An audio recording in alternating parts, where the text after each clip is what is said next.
Hello and welcome to the Respect the Beers Goal Scorer Bet podcast. They say as much as things change, they remain the same. On a weekend where wins for Leicester, Man United and Chelsea kept the Champions League race ticking over and teams in the bottom three all drew a blank once more, the Respect the Beers team again find themselves still chasing that elusive jackpot. However, in a sea of familiar results and outcomes, we were ambushed with the unfamiliar sighting of a solid defensive display on the South Coast, marshalled by a Mr. Jack Stevens, to push him into the Ballon d'Or contention. My name's Sean, and today I'm joined by the whole team. Firstly, his judgment on a certain Mr. Stevens has been wavering over the last few weeks, and rumour is the dartboard is now as bare as his FIFA trophy cabinet. It's John. How you doing? Absolutely raging after that FIFA comment, mate. But yeah, no, otherwise well, thank you, sir. How are you? Yeah, good, thanks. Truth hurts, mate. Truth hurts. And secondly, an armchair manager to many Premier League players. His voice can be heard bellowing like a young Brian Blessed through the streets of London. It's Mixer. How are you? Yeah, not bad. Thanks, mate. Yourself? Good. And finally, they say form is temporary and class is permanent. His form is awful and his class is yet to be witnessed. It's Adam. How you doing, Adam?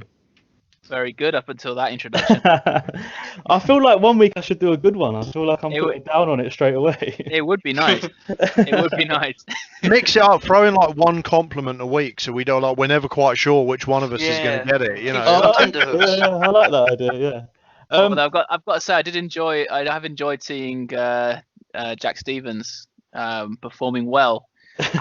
just as John has started to actually record how much he dislikes him on an actual recording, right? So that we can actually look at how poor his judgment's been. I have an absolute track record for this. So when Victor Wanyama played for us, I would regularly, because I got sick and tired of watching games where the guy was as strong as an ox, but then couldn't play a 5-yard sideways pass, and so he gets to the stage like, dude, the guys in the red and white stripes, pass to them.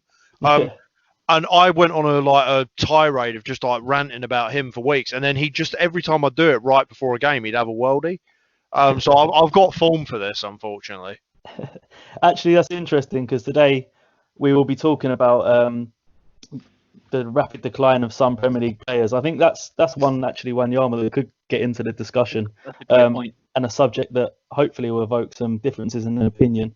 Also on today's podcast, after this weekend, I feel like there's just been wall-to-wall football. So we're going to talk about where that football is going to be housed in the next few years. So maybe, I know everyone's got their different ideas on here, so hopefully we can get through that as well. And finally, with Liverpool losing midweek, we're going to talk about how a quick turnaround this season can affect teams like Liverpool. It seems to be now they've sort of taken their foot off the gas. Is that going to affect them next season? Are Man City going to go in? Well, actually, I was going to say with some momentum, but after yesterday, maybe not. So they're the three topics we're going to discuss today. But firstly, we'll do what we normally do and head over to Mixer and get a little recap of how we done last week. So if you want to go, Mixer. Yeah, no problem. So last week, or the weekend we should say, started on Saturday with John's pick as Marcus Rashford for Man United, who were playing Bournemouth. Although Bournemouth scored first, it didn't take long for Man United to come back. First, a beautiful goal from Greenwood made it 1-1, and then they got a penalty. Upstairs, Rashford to put the goal away, and it gives John another point to put him in front of everyone by even more. So on to the second game, it was Adam's game. He had Raul Jimenez, who to score against Arsenal. There's no easy way to say this. Arsenal won 2-0, so Adam didn't get a point, and the bet was basically over in the second game. But we'll go on. The third game, which also took place on Saturday, was Sean's pick, Willian, to score for Chelsea. Like John, Chelsea got a penalty. Willian stepped up to take it and scored, so that gave Sean another point. On to the last game, which was mine for the week, and that was on Sunday it took place. Liverpool were playing Aston Villa. Liverpool won 2-0. Unfortunately, Salah had a poor performance and didn't score.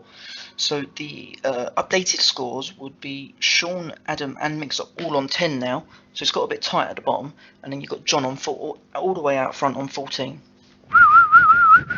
And that's we John's said if, wisdom, I presume. if you choose to shoot fish in a barrel, of course you're going to be way ahead of everyone else. Yeah. Listen, don't hate the player, hate the game, mate. I'd like to come back to last week's quote as well, because I was listening to the podcast we done last week, and Adam's comments on Wolves definitely boxed him. He said they're a far better team than Arsenal. I can only see Wolves winning. And as I was listening to it, I was going, "Oh no!" So I'm intrigued to see who you think is going to win this week, and I'm definitely going to back against them. To be fair, nobody saw that coming, right? Did No, you see that coming? No, no one did. I don't think Arsenal fans saw that coming. I don't think they did either. I mean, It was a strange game of football, I have to say. It was indeed. Right, we'll jump straight into our first topic, and I think John's going to take the lead on this. It's the decline of certain Premier League players. It's one that I think, as I said earlier, might evoke some different opinions. I don't know if we've all got one or two people that we've got in mind, but John, you want to start? Yeah, absolutely. I mean, I went on the assumption that we were talking about only sort of current Premier League players, because I think when I was initially picking, I started to think about players that maybe almost were like one-hit wonders, where like you heard about them for like one season or even an isolated incident, and then they just dropped off the face of the earth. And ironically, I started looking into players like Makeda. You know, sort of like you sort of everyone. Well, Yeah. if I say to you Fabrizio Makeda, what do you think? Aston Villa. Yeah, it's the goal against Villa, right? And then I didn't actually realise he was out on loan at places like Doncaster within a couple of years of that. But I think what Adam meant, because I think it was Adam that suggested this topic. I don't think Adam was necessarily talking about players that had a moment and then disappeared. It's more about players that were playing at the top of their game and then really, really, really declined. So the player that I've chosen to start with in this is Christian Benteke. And it is actually really interesting looking at his overall stats, because he's been in the Premier League since 2012. So approaching sort of like, you know, like he's not far off approaching a decade. And actually, with the exception of one season where I think he did have like a freak injury and he was out for like a really, really long spell, he's generally been quite consistent in the amount of appearances that he's had. What tends to differ is that when he got the move to Liverpool, all of a sudden, like, not only did his goals dry up, but his time on the pitch. So you sometimes question, is it a case of, is the ability still there? Because I actually think Benteke is the sort of guy that he was most successful at Aston Villa when, in my opinion, the team was kind of built around him. Yeah, I think for me, Benteke is a fascinating one. I didn't even think of that, because these guys they just disappear into obscurity, don't they? Benteke is a fascinating one because he had, when he came onto the scene, he had everything, right? You know, he could play the ball at his feet. He was a beast in the air. he was great in the He air. was. Definitely, yeah. He was, but then I don't know what it is. Is it confidence? Is it? I mean, because obviously confidence is probably 50% of a player, really. You do have to wonder, because when you look at his stats at the middle, so I'll read you his stats for Aston Villa. So he had he was largely starting, so he had in his first two seasons he had 2 sub appearances in each season. Then he had 3 sub appearances the following season. In 34 games in his first year, he got 19 goals from 34 games. 10 from 26 the following year, 13 from 29 the following. So, you know, generally at a team like Villa, a very, very, very good rate of goals. I was going to say, let's put that Villa team into perspective. They had Milner, they had Ashley Young. I'm not sure Ashley Young was there at this point, mate. No. This is 20. He signed for them in 2012, so I think like Young was long gone by that point. Stuart Downing. Yeah, and maybe there was a lot more emphasis. Like, I do think Benteke, it's more about how you build a team around him.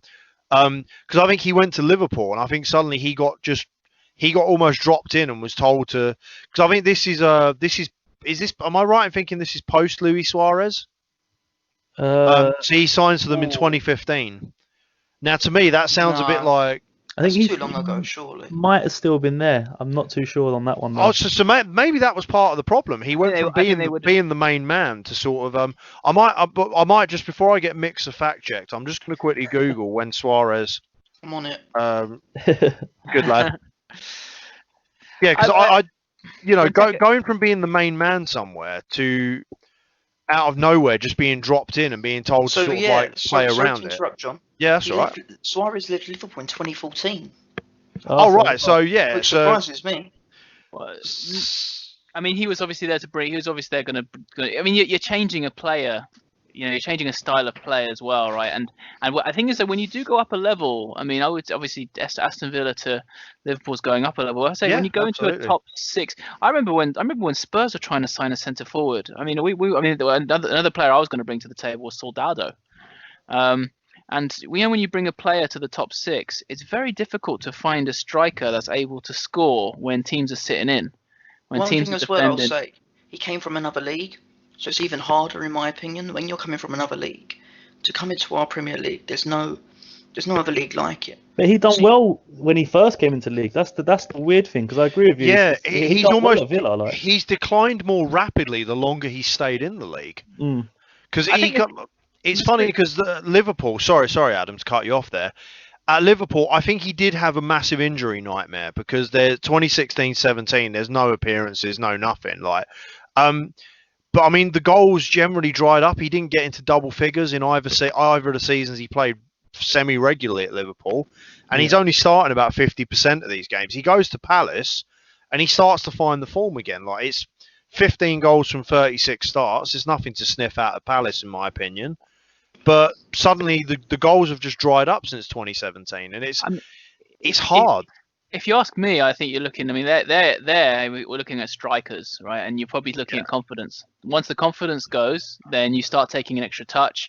You don't do things that you would have done. You start overthinking things.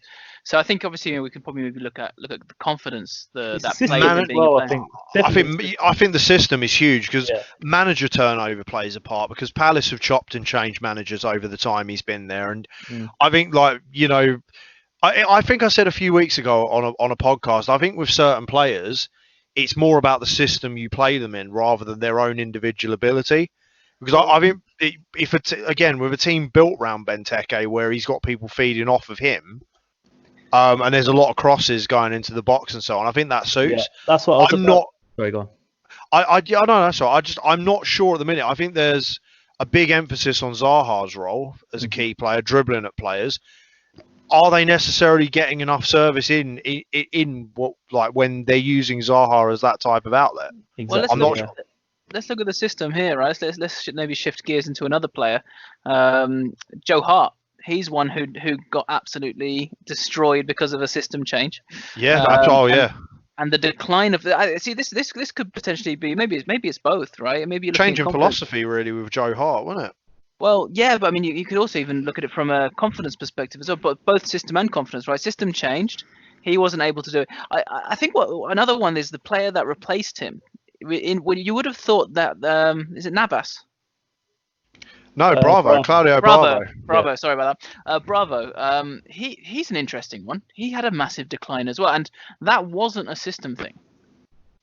That definitely was not a system. That goes back to Mixer's point, I think, of not playing in the Premier League before. Yeah.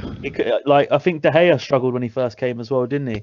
He's struggling again now. True. Yeah, exactly. Yeah, Roy Keane. Ask Roy Keane about that. Well, De Gea was another player I was going to mention at some point, but yeah. Well, going back to Joe Hart, I think with goalkeepers, it's hard to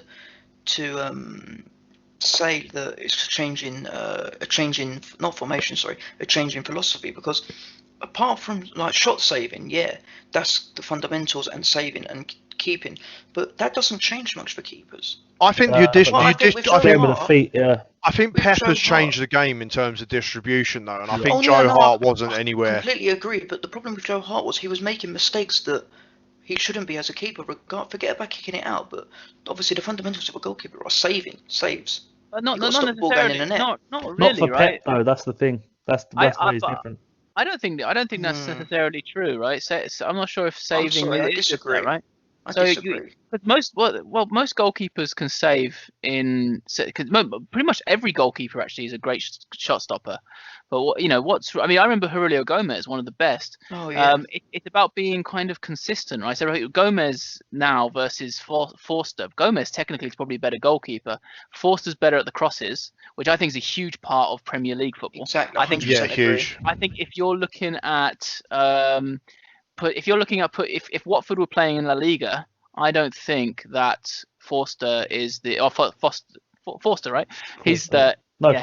Foster. Ben Depends Foster. which one you mean. Ben Foster, Watford. Ben Foster. I don't think Watford. Yeah. I don't think he's their number one. I think Julio Gomez becomes their number one because he is probably more suited to the Premier League. Sorry, to a La Liga type of system, right? Fewer I crosses. agree. So I think crosses are a very big part. Maybe the ball is put into the channels a lot more.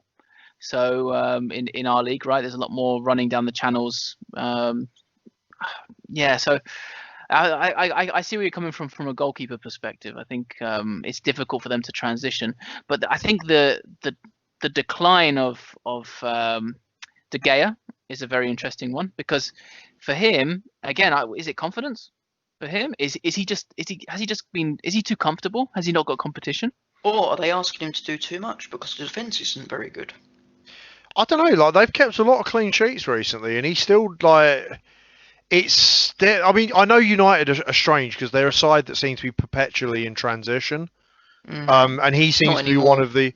Yeah, I think they might be coming out the back end of that now. But like certainly in the time where he's been their shining light, they've been perpetually a side in transition. I don't really know whether is his head still in it? Like, is his head elsewhere now? Does he want to go back to Spain? Like, where is he at mentally? Because I think with goalkeepers, particularly, we talk about strikers with confidence. Goalkeeping is very, very similar. Like one mistake, it's self-doubt, right? Every position on the pitch is confidence. If I would say 50% of any player's game is confidence. If they're not confident, then forget about it. I think the way I should have phrased that was that I think there's less hiding place if you're at either end, like whichever end. If you're in goal or if you're up top, I think there's not a lot of hiding place a lot of the time. You're normally the first ones that are called out for your misjudgments and so on.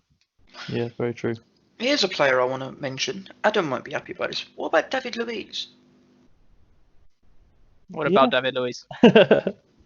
Genuinely, is it a dip in form or is it? But is that a decline in what's been around him?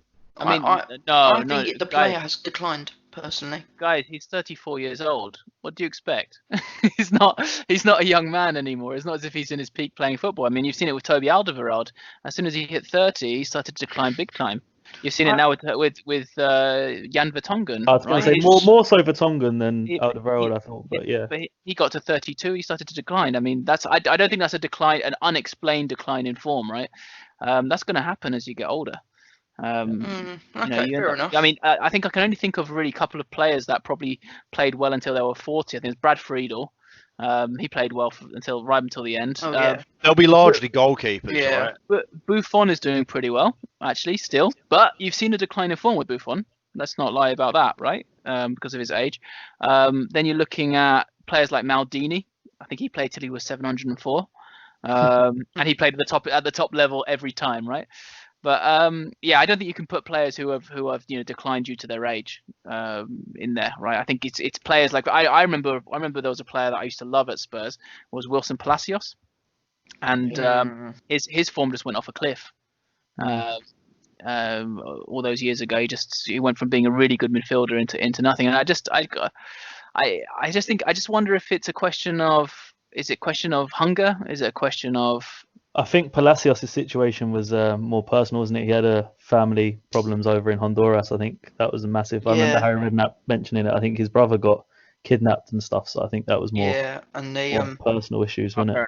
Yeah. I wasn't aware of that. Yeah. I just remember Harry Redknapp. Yeah, no, I remember hearing that as well. Yeah, I'm going to stick with Spurs actually. My player that I wanted to bring up was Dele Alli, and the reason I bring him up is because probably I watch him a lot more, so that's probably why I've realised the decline. I was interested actually. I think it was Karen Kearney on BT Sport.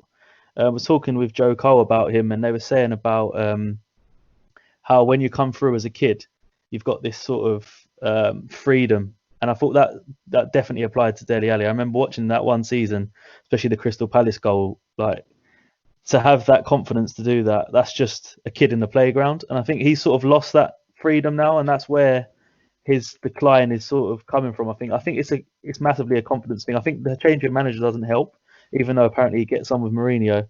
And funny enough, pressure as well. Yeah, I was just about to say, and funny Oh, enough, sorry. I've been reading a book recently. Actually, it's a Michael Calvin State of Play, and he actually interviews Dele Alli, and he says, "What would you tell an 11-year-old you?" And he comes back and he says, "Just be ready for anything. Always enjoy it. When you make it in the Premier League and play in front of all these people, try to be like a kid. Play naturally and have fun. Sometimes it's easy to lose that sense of how amazing it can be because of how much it means to other people. You can put too much pressure on yourself and focus on the wrong things." I think he's massively done that. Like I know he had a deal with Boohoo, the Clothing company, brand. and he said he dropped that deal and was concentrating on football. I think it just all got a bit too much for him, like the outside influences more than football. And I think Yeah. Can they pick it up? Can that's they the pick up thing. the He still form? hasn't picked up his form, unfortunately. Is it possible? Is it possible? Because the thing is, if you think about it, in this world, if you're standing still, you're going backwards. And because especially in football, right? Because if you're not always improving, it's like that with football teams. If you're not always improving your football team, essentially you're going backwards. Everyone around you is improving. If you do take a lull of a year or two, does the Premier League pass you by? Can you really recapture that form? I can't think of many players that can, right? No. I think one thing we've not mentioned with Ali as well is that he came in as a relatively unknown quantity from like a lower league at a younger age, and it's like, did he kind of have a grace period where with that? I know Sean's talked about the freedom that he played with, but was it a case of was he a case of the unknown? Whereas now like players and teams have had time to play against him and work out like what he's about. Yeah, that's true. That's very true. Yeah, possibly. It could be that, because I mean it is strange. Like he went from being sort of one of the hottest prospects in the country to, I mean, he's kind of leveled out a bit, hasn't he? Like I'm not necessarily gonna out and out criticize him because I don't watch him regularly enough, but you certainly hear less about him in that sense. Yeah, I think obviously the players around him have changed as well. He used to have Dembele there behind him, who I think we all agree was a fantastic footballer. He used to just do a lot of his running for him. We already spoke about Wanyama, sort of done all the defensive side. It's exactly what Spurs have missed. We exactly. know that chapter and verse, right? Yeah, exactly. Right, so if we jump straight into the bet now, I think I'm first choice this week, thankfully, because I haven't had a chance to look through the games. But what I'll do now is go through them. So we're starting tomorrow, which is Tuesday, the 7th of July, and we got Crystal Palace against Chelsea, Watford against Norwich, and Arsenal against Leicester. Then on Wednesday, we've got Man City against Newcastle, Sheffield United against Wolves, West Ham against Burnley, Brighton against Liverpool. And then on Thursday, we've got Bournemouth against Spurs, Everton against Southampton, and Villa against Man United. I'm going to take a leaf out of John's book this week. I'm going to do something I don't normally do, and I'm expecting criticism from Mixer here. I'm going to go for a Spurs player. Oh, no. And I'm picking Harry Kane against Bournemouth. I think, as John said last week, and it came to fruition, Bournemouth just can't defend at the moment. They're leaking goals. Oh, here we go. Harry, I know I'm really worried here. I'm going to do an Adam, but you literally have, because that was going to be my pick for those reasons. No. Beautiful. Well played, Sean. Yeah. So obviously Spurs are yet to play tonight against Everton. So if he does get injured, I'll have to change my pick. And Hammy Kane, he'll do his hamstring. Yeah, exactly. So I'm worried I'm going to bock that as well. But keep tuned into our socials if that does happen, and obviously I'll put a different pick up. So I'm going to go Harry Kane. I think it's a pretty obvious choice. There's not much explaining I can do apart from he does take penalties and he should start. So that's my pick. And I think he will have that chance, won't he? Against exactly. them. They will concede chances. Yeah, you'd hope so anyway. Who's second pick this week, guys? That would be Adam, yeah. Ooh. So you can't have Harry Kane? Yep, I'm going to go for Riyad Mahrez. So logic behind that, Man City just lost the game. They've got to show that they're hungry. They're at home. They're playing Newcastle. Newcastle seem to be pretty safe. I reckon this will be a hiding. And when it's a hiding, then normally normally Manchester City rack up the goals. So I can see maybe a 5-0 with Riyad Mahrez getting on the score sheet. Steve Bruce would be fuming, man, you know? He's another player I think is so underrated. I think he's brilliant, Riyad Mahrez. Yeah, I he's completely a agree. great player. He's a great player, isn't he? I think it's a bit of a pity that he's gone to Manchester City to play a sort of a part role. But yeah, I mean, it would have been nice to see him playing a bit more of a central role. Actually, just going back a step, did you hear about Shaqiri? What his international manager has said? No, I haven't. read something about Oh, him. is this something about his bit part role at Liverpool and how like? Can you imagine Gareth Southgate doing that to one of the England players? Did he effectively invalidate the fact that he's won a Premier League? They just said he basically said because he's only had 6 appearances. And that's an interesting point. Is six appearances really enough for you to be a title holder? You know, it used to be 10. Apparently 5. Yeah, well, it used to be 10, right? And it's been reduced to 5. Yeah. The way I look at it, imagine, let's just say you're a youngster and you come on last minute against a team and you're 0-0 and you pay a killer pass and they score a goal because of it and they win the title because of those 3 points made halfway through the season, but you've only played 1 game and you don't get a medal. That's unfair in my eyes because he's made a crucial part or a crucial act to make them win the title. I think it varies. Obviously, you could play 20 games and do sod all. Do you know what I mean? I think it's a difficult one. I think 5's fair. Huh? Sissoko. Yeah, well, okay. But we haven't won a title, so let's not go there. I mean, Liverpool are benefiting from this 5 subs rule because their youngsters must be absolutely buzzing at the moment because they're basically guaranteed playtime because there's 5 subs per game. Plus, they've got enough games to let them. And they've done it in enough time. So, like, you know, like the youngster that come on yesterday, Jones, and like there's a lot of players that Nico Williams coming on at left back. There's a lot of them that are going to get a medal just based on that, and all of their contributions will be once it was done. Yeah, Curtis Jones. Oh, was that? Sorry, I knew his name was Curtis. I didn't know it was Jones. Sorry, yeah. And he's gone on and scored, isn't he? But it's funny though, because really they're going to get medals off of the basis that they're playing after the team have won the league. So, like, you know, morally, is that really? I don't know. It's probably another topic to unpick, isn't it? Another time, but I think though, like, I agree with what you're saying, but them lads train with the guys every single day. They make them better in training, in a sense. So, okay, what about this? Do the staff get? Do the staff get? Yeah, staff get medals. Yeah. No, don't you remember like Mourinho, like chucked his medal into the crowd, didn't he, or something? People like the sports science guys, the nutritionists. Do they get anything? Imagine they get a wad of money instead. Yeah, I'm sure the players get a wad of money, but you know, it's just something to think about.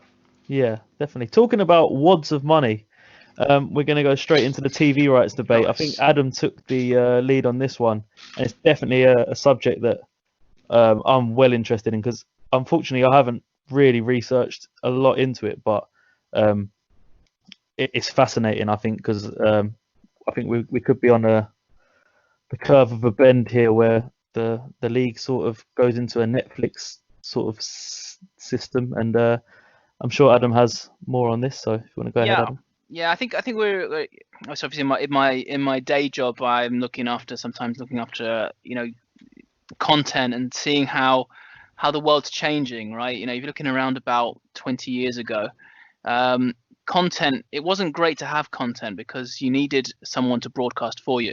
So what you've seen over the last 20 years is a shift in the dynamics. So, you know, broadcasters like the BBC or Sky or, you know, whoever had a channel or an outlet for you to be able to actually distribute what your films or your sports or whatever whatever content you want to broadcast, you needed companies like BT, you needed companies like Sky in order to actually deliver that.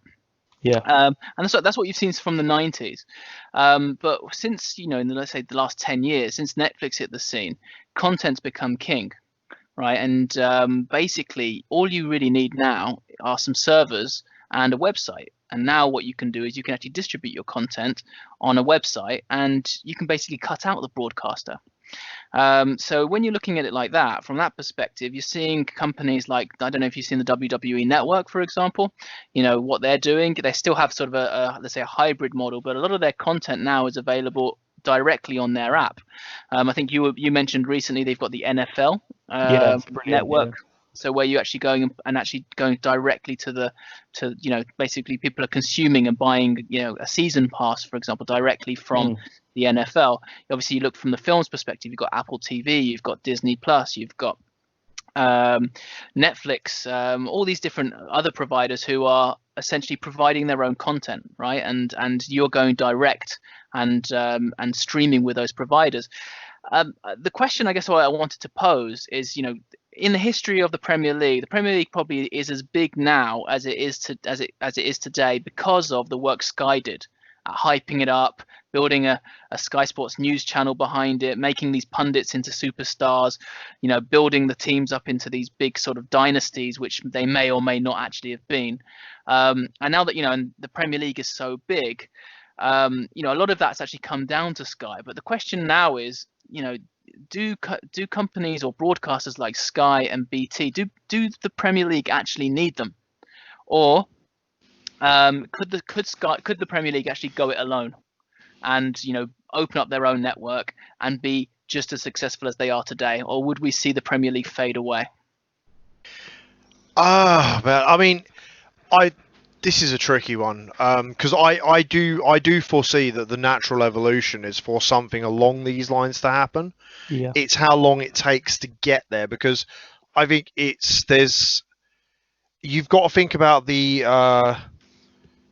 if it goes into its own net. I mean, if you look at what's happened to certain football clubs when they've had to lose Premier League money, the state that sort of certain football clubs have found themselves in as a result of losing that, is it going to spiral completely out of control with the Premier League then have their own network, or do you think Sky have made that worse? Or yeah, well, every club gets 82 million, didn't they, from TV rights? Apparently at the moment, I think it's more a than lot that. of money, a lot of money. Do you know what I mean? But that money doesn't go anywhere, right? If you assume that going direct to everybody, that everybody pays a 20 or 30 euro or £30 a month subscription to have access to the WWE, to the Premier League network, that revenue doesn't go anywhere. All you're doing is cutting Sky out of that, right? Yeah. And the clubs still have that. I mean, for me, I guess the question is do you see the influence and the brand of do you think Sky are adding to the brand enough? I think content's consumed completely differently now, like you saying earlier, and I think the target audience has changed as well. Before it used to be sort of grown men watching football, but now I think kids, they're trying to get that market into it. They're trying to get the kids into watching football and stuff, and I think that's the way forward. I think there was an interview with Richard Masters, I think it is, and he's the head of the Premier League Association, I believe. I could be wrong there, but Mixer, if you want to fact check me, this is your chance. He confirmed that an option could be put in place that this Premflix sort of channel would be able to be on the table for 2022-25 season. Now, I don't know if this will change because of COVID, and that might have an effect on things, but he said the same, like you were saying earlier, this would give them the option, just the Premier League, to charge directly rather than through a broadcasting company. So I think massively, I think we all know that Premier League is dominated by money. So if it's cheaper for them and they can get more profit out of it, I think they'll definitely do it personally. So would that involve them then having the potential to broadcast every single game? Yeah. Because I wonder what that will do to live attendance, because I think, and I suppose actually it's kind of scary now that we've got to the stage where, where because of the situation we're in with the pandemic, we're now watching games of football with sound that's piped in. Does that make it more of a, is it more of a realistic option that actually... Is it feasible now? Yeah, I was just thinking... Is it now feasible that we don't need fans at football grounds? That's a scary thought. Go for it. So I was researching this myself a little bit today, and the FA actually requested that there be a ban on between 2:45 and 5:15 on a Saturday for games to be allowed on TV, which has been enforced by UEFA. So UEFA have enforced that rule within the Premier League. So the FA asked for that themselves. So if there's 5 3:00 games on a Saturday, which nowadays is normally 5 or under, they're not, by current laws, they're not allowed to be on TV, or they're not allowed to be broadcast in the UK. But the Premier League would be able to change that, no? Well, the UEFA enforce it by the request of the FA. So it's not the FA's rule anymore, it's UEFA's. Because UEFA, they had to ask UEFA for special dispensation. I think if be we able know to do anything it. about UEFA, if there's enough money involved, they will Yeah, change, they'll 100%. change their mind. I mean, But my perspective on this is a little bit different. My perspective is that so Sky obviously I think Sky and BT together have spent like 11 billion, right, over a 3 or 4 years period. They spent 11 billion well, pounds. the last figures for the 2016 to 2019 season, just Sky and BT buying 504 games over the 3-year period, spent 5.1 billion pounds, and that's just domestically. That's not globally. That's That just was for England or the they UK. spent 5 billion. Okay, so I got my numbers wrong. And so the next bracket, I don't know, the next round of games, as it were, the next 3-year deal goes until 2022. So after then, that's when we're looking at it going online or going to like a subscription service. So they do that because they know that they can make more than 5 billion through advertising, right? And through the different services that they've done. So people buy, through the adverts that you do during the game, and as well as the subscriptions that they get, for people signing up to Sky and BT Sports, for example. Absolutely. So the question is could the Premier League do as good a job? Because just think, let's say Premier League did decide to take their content and say, okay, no, it's not yours anymore. We're going to go direct. See you later. Everyone goes off there. So firstly, does the Premier League have the capability to do what Sky do, to build so much hype, here's another marketing thing. Power? This is going to sound confusing, but the Premier League technically don't own it. The clubs do. The clubs own their own content, but they sign a deal with the Premier League to be able to send it out there. So, for example, any club can post any tweet with any football that they've played because they own that footage. Each club owns their own footage. Yeah, I think this is So the worry. it could end up being club by club. This is the worry as well. I find like it's a bit like in journalism where you used to go to a newspaper to get your stories, and you used to go to a website to get your stories. Whereas now it's a bit hypocritical, really, because we're doing exactly the same thing. We're a platform that we're offering our own opinion, and I think that's a worry with Sky. I feel like they do a good job. I know we have our qualms about commentary and stuff, but I feel like the coverage they put across, and BT, is good. It's good for a football fan, and I worry that if there's so much football on, and there's so many different people commenting on it, and there's so many different everyone will get drowned out. Yeah, and there's so many opinions that you're just lost. I think it might be a great idea because everyone can watch the game. I agree with the attendance thing. I think that's a massive thing. We've got to keep stadiums busy because I think that's part of football. And people want to watch football live, I don't think that will take a hit. The thing about that though is that all you have to do, if the revenues from television or let's say streaming go up, all you have to do is make it more affordable to go to a game. Like 60 quid a ticket. 60 quid a ticket is a joke. Yeah. Like home tickets are absurd. The fact that, I mean, that's a big battle that we've won as football fans is the £30 away ticket in the Premier League, because that's spot on. That's what it should be wherever you go. But home clubs are making up from that at home. Like I know from a Southampton perspective, to go to a Category C game, which would be like, us at home to like Norwich or someone. That's if I was to buy a ticket. Where I roughly sort of am in the stadium, that's costing me a minimum of about £36 to £38. Yeah. And that's for a Category C game. So if Spurs are coming to town, it's going to be 60 to 70. Or like within that region. That's outpricing. I'm slightly inaccurate on that. I think it's around 50 to 60, but. Yeah, then you want to go get your train tickets there. Then you want to go and park your car maybe, or then you want to go grab something to eat, have something to drink. You're looking at a pretty sizable amount of money. And how's a family supposed to go with? I was going to say, especially with kids, mum and dad and 2 kids, or a dad and 2 kids. Yeah. It's just they're pricing families out of football. I just wanted to wheel back a second to what Sean was saying about if there'd be too many people trying to do the same content. Where you've got platforms like Sky and BT, if you look at how they've evolved over the years as well in terms of what they provide with their coverage. I mean, I know Sky used to mess around with things like player cam and things like that. Like you had all these types of sort of ridiculously nuanced things that gimmicks. You just don't need to watch. Gimmicks, exactly, that you don't need to watch football. But you do start to wonder if it became a club by club thing, would it be a case of depending on what club you're watching, depends on the quality of the coverage, because it's like you could end up in a situation where it's like, oh, okay, quality. I'm going to watch the Arsenal one today, so I know I'm going to get good analysis because I've got this particular person. Then it's like, I oh don't no, think, we're stuck with David Pleat, you know? Yeah. I think that's a step too far, because what you're kind of missing here is that when the Premier League sells their content, they send it in a package, right? So, for example, you'll see beIN Sports in the Middle East and the MENA region, for example, and Fox Sports in the United States. They will have the exact same package, and it will be down to the broadcaster to see how they want to adapt that. I don't see a club by club. I don't see something like that being feasible, right? Because you lose your economies of scale. Yeah. That would I be a read that as disaster well. if you went in that. Right, in that with sense. you. Okay, Yeah, so so I think I got lost somewhere along That's the way. maybe 2030, John.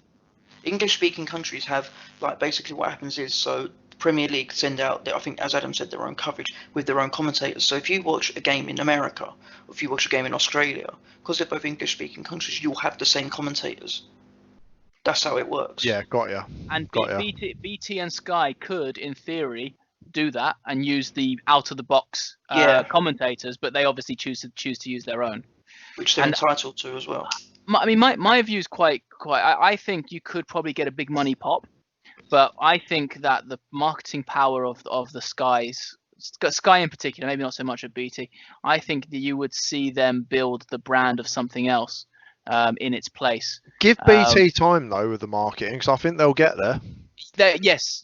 But Like, speaking as a wrestling fan, I think they've done when they want to, they've done a cracking job with like WWE since they've taken over in terms of increasing its presence, of knowing it's there. Same with UFC, actually. Yeah, and it's like when they want to, they can get behind it. I think it's just with Sky, you're on an uphill battle because Sky are the established force. So this is the danger, right? So if you cut those guys out of the chain, let's say, then you lose a lot of value that they bring. And I guess the question is are they still bringing value to the point of the Premier League, to say, actually, do you know what, we want to just do this via Sky and BT, rather than saying, actually, got Sky, BT, we don't need you anymore. I think the your answer answer is in yes. that. I think your answer in that lies in the fact that if you look at the progression of the amount of packages that have developed over the years, like I mean, like I know obviously, like my old man he'd say things about how like the only game on TV when he was younger would be the FA Cup final. I remember when way back when I was a boy, I remember there was like a Super Sunday game at 4 o'clock, and if you were lucky, there was a Monday night football. And I'll read you a little stat now. Here's the broadcasting deals. I'm only going to go on games per year. So 92 to 97, it was 60 games a year. In fact, it was 92 through to 2001, 60 games a year. That went up to 110. It stayed for a decade around like 138 games. 2013, it through to 16, it up to 154. And it's now gone from 2016 up to present day, 168 games. And this season, from now on, it's 200. Yeah, and gone it's up even more. And when you're looking at that volume of games, that amount of advertisement, that amount of viewership, you can only suggest that when you've got an upward trajectory of how many games you're broadcast in a season, as high as that, it must be working. And the thing is, that's just domestically. Abroad, they're showing every single game. Yeah. And you think they've even opened up packages where they're showing a lot of Football League games, which that they didn't do as often. Yeah. It's actually quite regular. I mean, if you're a Leeds fan, practically all your games are on telly, from what I can gather. But it's just. But they've opened up a lot. So I sort of agree with Adam in that sense. I think yes, they are doing enough. I would. If I were the Premier League, I would be worried about what Sky's and BT's reaction would be. Because if they push their power behind another brand of football, let's say the Bundesliga, for example, then maybe you would see I just wonder if the Premier League has the same expertise and could develop the same expertise that Sky and BT have got.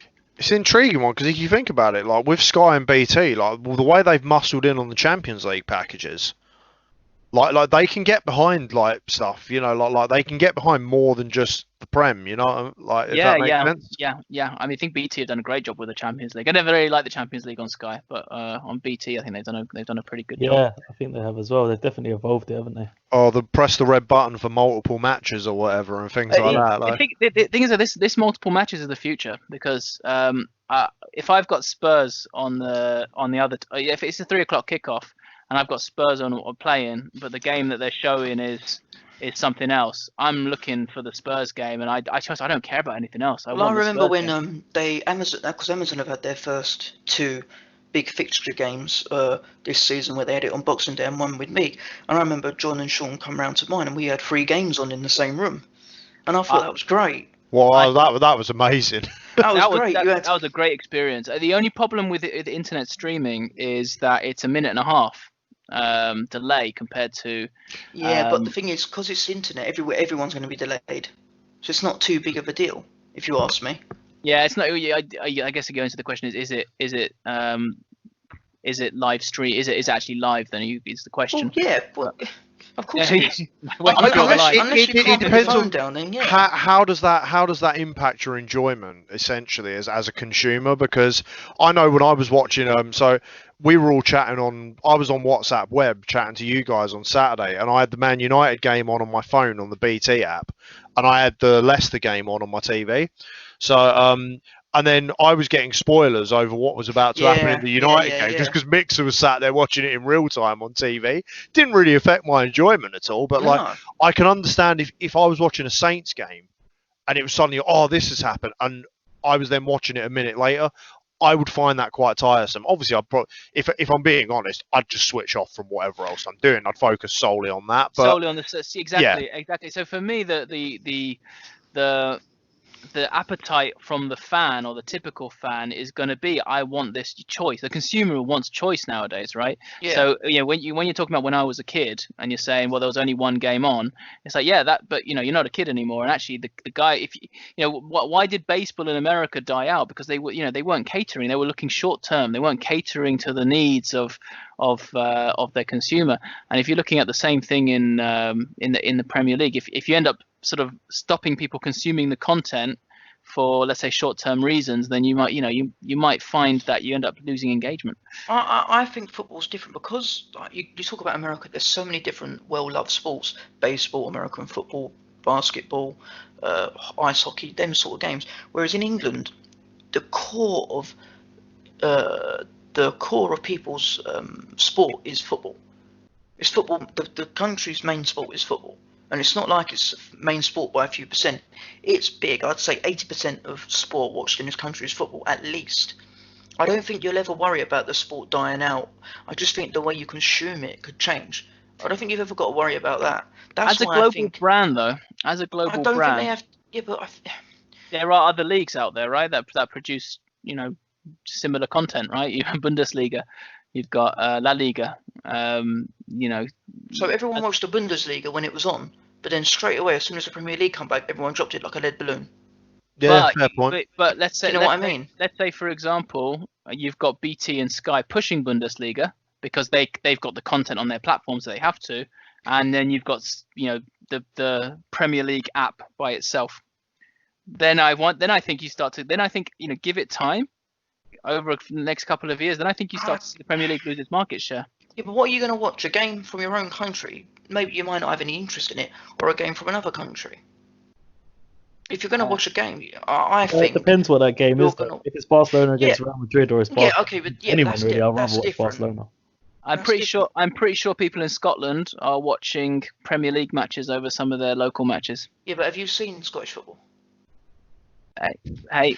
Mixers out there to alienate yet another fan base. I'm just saying, but it's like saying, like, but you know what? I suppose what you're saying is the different. Well, what I'm trying to say, sorry, is the difference in quality. I guess what you're saying is that the Premier League. I think local passion is local passion, but in your opinion, the Premier League is more palatable for a neutral audience. Yes. And I wonder why is that? Is that because of the way it's been marketed? And I think is that because of the money that's been pumped into it and the fact that it's the money that's been pumped into it and how Okay, that's had a trickle down effect on what teams are doing in Yeah, terms of spending, bang and the on. fact that with Scotland that's not necessarily happened. And because I remember when I was a kid, hey, listen, the Scottish League weren't nothing to sniff at that point in time. Yeah, and well, not just that though. I mean, Bundesliga are pulling out some absolute cracking games, really cracking games, right? And anyone can beat anyone, and anyone can win the title out of nowhere, right? I disagree. Really? Go, 100%. yeah, no. Hey, Haven't buying one like the I'm sorry, I like the last disagree. 57.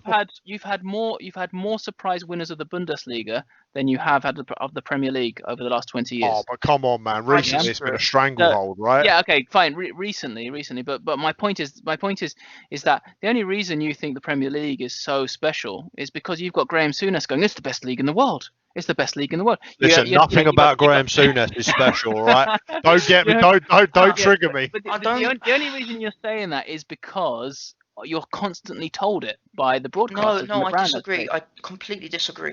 Look at our league. Our league has had if you ask me, has had the most different winners in the last 20 years. Again, that's just something I've plucked out. Yes, I could be wrong. No, yeah, I don't think they have. Okay, so we'll end up checking that later. But That is outrageous. You know what I mean? Sorry. I just. This is the thing, Mixer. I think. Okay, no, hang on. I'm not finished. Let me finish my point. Okay. Anyone can beat anyone. I don't think that's right in the Scottish or any other league. Bundesliga. Look at yesterday. Look at yesterday. Southampton beat Man City. Look on paper, that never happens. Last week, West Ham beat Chelsea. Man City beating Liverpool is not that odd. You know, you're never there's so many games like Norwich. So hang on, Norwich beat Man City earlier on in the season. No one saw that coming.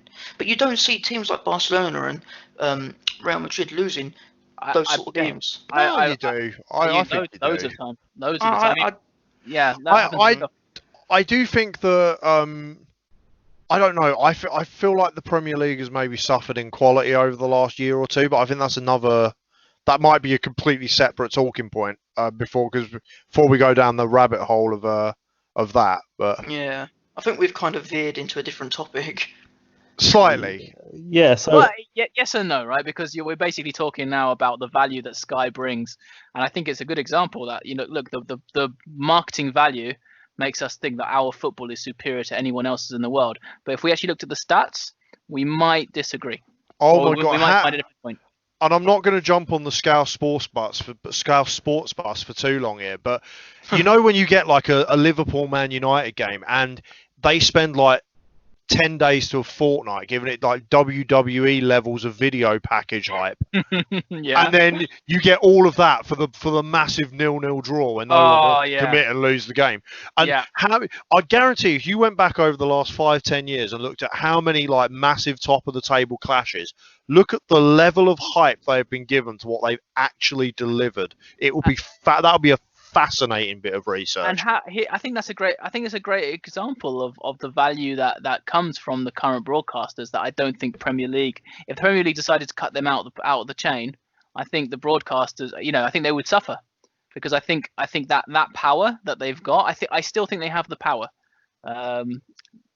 overall to get to basically influence the popularity of the league. I think the Premier League would be weaker for it, especially in the UK. By the way, I've completely gone off topic here, but could you imagine if they gave Vince McMahon, sorry, Mix, if they gave Vince McMahon Martin Tyler's job of saying, and it's live, how amazing would that be? And it's live! Right, just fact checking myself. Sorry. So in the last 20 years in the Bundesliga, there's been 5 different winners. In the last 20 years in the Premier League, there's been 7 different winners. So I was right. But you said in every league in the world. No, I didn't. I meant the Bundesliga. Okay. Shut up, Sean. Okay, no worries. Right, we're going to move on to back to the bet. It's a fascinating topic, and I'm sure we'll probably on our social media accounts we'll probably continue that. So keep up to date with it on there. Who's third choice this week, guys? That'd be me, sir. And who are you going for, mate? I'm going to keep it short and simple. I think he worked his socks off last night, and although he didn't get his rewards in terms of goal scoring, I do think that the way we play away from home is going to be still going to continue to be expansive counter-attacking football. I'm picking Danny Ings. Ooh, going for your own player as well. Two people have gone for their own players. Inspired by Sean there, I have to say. Right, let me just put that into the work that out if we can add that in. Right, so what have I got left? Watford, Norwich. I'm gonna go. I want to go for Jamie Vardy. Oh, here we are. He's having a party. Yes, he's playing Arsenal. He's the sort of player that Arsenal hate defending against. Oh no, he's doing an Adam. Oh So no. I'm gonna go with that. Arsenal 3-0. I'm going to put it on right now. Louise is obviously playing, so it's always a cert to score. Oh, there's a dead horse in the corner of that room you're in. Right. Yeah, that's what I'm picking. Right, so I'm just going to check how the odds are. So bear with me a second.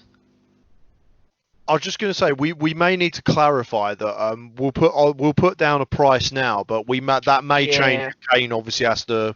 If something happens to Kane or whatever, we may have to change that. But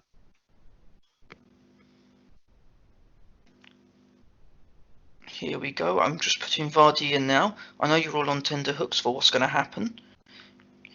Jamie Vardy is having a party, and if his partner scores. So the bet will bring in £113.61. So Kane's odds are 10 to 11. Then you've got Riyad Mahrez 13 to 10. Danny Ings is 13 to 10 also. And then Jamie Vardy's 5 to 4 on. So a £5 bet will get you back £113. Not too bad for those sort of players, if you ask me. Is that £113 bang on, or is that 113.61? Pardon. 61. Thank you, sir. 61, yes. I do keep these figures. Yeah, of course. Lovely. That'd be a nice little bit of spending money. Yeah. So again, if you want to keep up to date throughout the week, and we'll be putting loads of different material on our Facebook and Twitter pages. Mixer, where can they find us on Facebook? Just search Respect the Beers or RTB, and you'll be able to find us on there. And Adam, Twitter? At Respect the Beers. And John, Instagram or YouTube? YouTube. Incredibly, at Respect the Beers. all three platforms at Respect the Beers. Yeah, easy to remember. And please do get in contact with us. Don't be shy. Engage, socialise. Fact checked us, because that's what we do to each other. Oh God, no. Oh God. Yeah. And we get a lot of stuff wrong. So take us to task. You know. Exactly. Yeah. I think that's it for this week, guys. We'll be back again Friday night. Is that right? I believe so. Yeah, we might need to roll over a topic that we haven't covered for this evening, though. Yeah, exactly. Yeah, we'll have to roll over the quick turnaround. Funny enough, we'll have to do a quick turnaround. Yeah, the quick turnaround wasn't a quick turnaround, so we'll have to do the quick turnaround next time. So exactly. Yeah.